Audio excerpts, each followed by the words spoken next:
আজকে আমরা প্যারাডাইস থেকে বিরিয়ানি অর্ডার করেছি, হায়দ্রাবাদের ফেমাস বিরিয়ানি।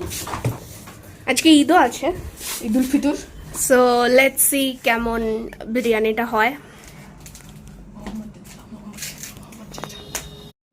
সো আমরা এখন প্যারাডাইসের বিরিয়ানি আনবক্সিং করব। তো খোলা যাক। এমন জিপটাই লাগিয়ে দিয়েছে হাতে। ওয়াও, কি সুন্দর ইয়েটা দিয়েছিল, পুরো নষ্ট। এটা দিস ইজ নওয়াবি আর নিজামি। আচ্ছা, Nizami chicken biryani from paradise, for immediate, যেটা আমরা আজকে ফার্স্ট টাইম ট্রাই করতে চলেছি। ফ্লেভার দেখতে পাচ্ছি না এখানে। এটা কি দিয়েছে জানো? মির্চি সালান। আর এটা this raita. One is raita. Spoon কিন্তু দেয়নি, আমি বারবার মেনশন করেছিলাম, এটা কিন্তু আমার খারাপ লাগলো।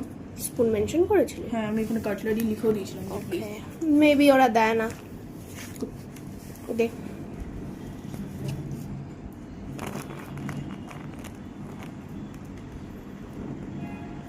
খুব দু piece- সুন্দর একটা গন্ধ হ্যাঁ, এসেছে। একটা খুব ফ্লেভারফুল একটা বেশ গন্ধ পাওয়া যাচ্ছে। এর মধ্যে দুটো চিকেনও রয়েছে।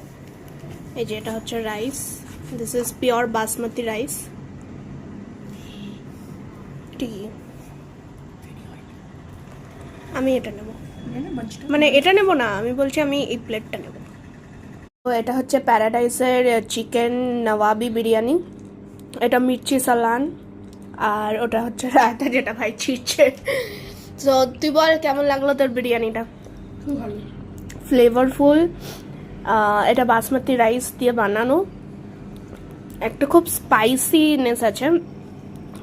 আমার একটা জিনিসই খারাপ লেগেছে, সেটা হচ্ছে ওয়েস্ট বেঙ্গল বিরিয়ানিতে যেমন আলু থাকে, এখানে বিরিয়ানিতে কোনো আলু থাকে না। So I am missing aloo. East or west, Kolkata's biryani is best according to me, but এদের বিরিয়ানিটা খুব স্পাইসি হয়, একদম অন্যরকম একটা খেতে হয়।